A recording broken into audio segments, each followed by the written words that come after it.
यशोदा ने स्वयं उन्हें माखन चोरी करते हुए पकड़ा। यशोदा कौन थी?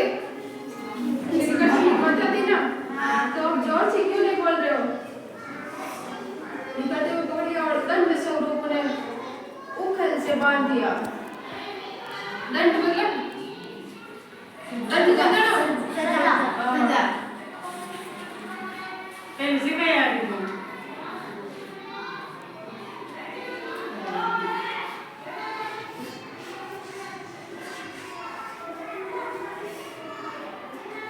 इसी दौरान उन्होंने खेल में ब्रह्मवर्ती नामक वृक्षों को गिरा दिया, जिनसे उनमें बंधे 2 देवताओं को मुक्ति मिली।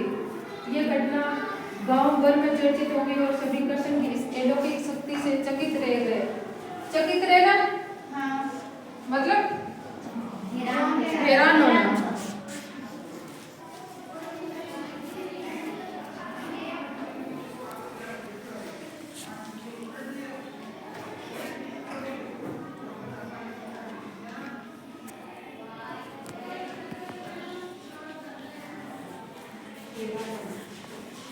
कालिया नाग पर विजय निडरता की मिसाल।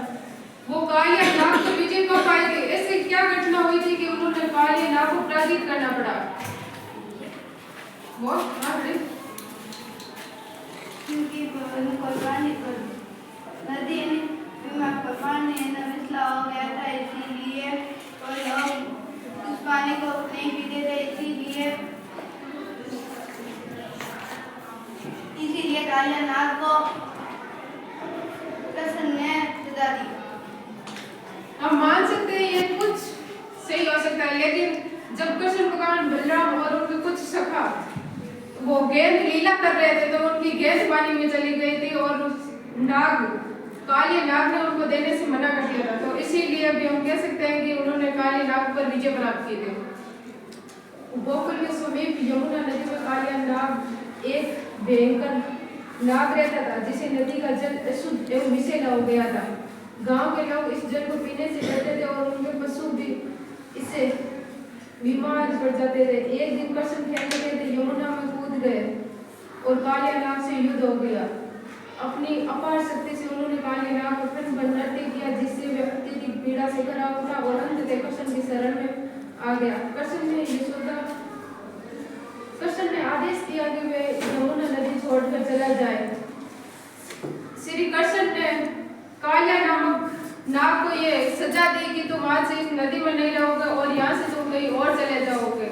सजा के कारण कालिया नाग ने उस नदी को छोड़ दिया और वहां से चला गया। इस प्रकार कृष्ण ने गोकुल वासियों को उस भयानक संकट से मुक्त किया और यमुना नदी को पुनः शुद्ध किया।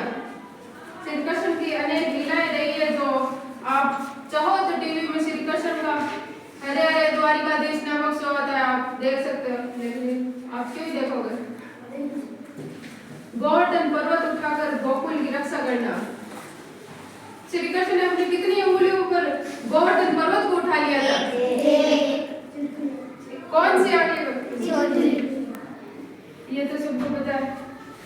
पौराणिक मान्यता अनुसार एक बार गोकुलवासियों ने इंद्रदेव को खुश करने के लिए यह करने का निश्चय किया था, लेकिन कृष्ण ने उन्हें समझाया कि हमें प्रकृति की पूजा करनी चाहिए, क्योंकि वे हमें जीवन प्रदान करती है।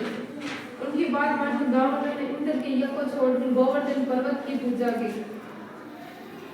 इस बात से क्रोधित होकर इंद्र ने गोकुल पर मूसलाधार वर्षा कर दी। तब कृष्ण ने अपनी छोटी अंगुली पर गोवर्धन पर्वत उठाकर सभी गोकुलवासियों और पशुओं को आश्रय दिया। पहले सभी गोकुलवासी, आपको पता ही, इंद्रदेव की पूजा करते थे और उसके लिए यज्ञ करते थे। तब श्री कृष्ण ने उनको समझाया कि इस यज्ञ से कुछ नहीं होता। ये जो गोवर्धन है ना, ये हमें सब कुछ देता है। जैसे हम किसी के